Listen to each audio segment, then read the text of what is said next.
ចង់ហៅពួកម៉ាក់ចិត្តស្និទ្ធ4-5នាងទៅអង្គុយមាត់សាក់មាត់ចង់ដកដងហាមស្រូបយកខ្យល់បរិសុទ្ធក្រែងបានស្រឡាងខួរក្បា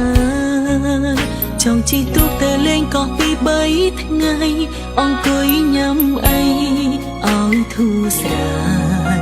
ចង់បំភ្លេចចង់រត់គេចពីស្នេហាដែលមិនច្បាស់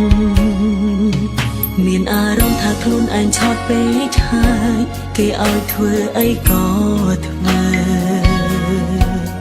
ពេលនេះទើបដឹងខ្លួនថាគេបោកប្រាវាឈឺចាប់ខ្លាំងណាស់គេថាគ្រប់យ៉ាងគឺខ្ញុំយល់ច្រឡំគេថាគឺខ្ញុំគិតផ្ដេផ្ដាំគេថាគ្រាន់ស្រឡាញ់ខ្ញុំលេងសងតែឈឺចាប់ពេកអី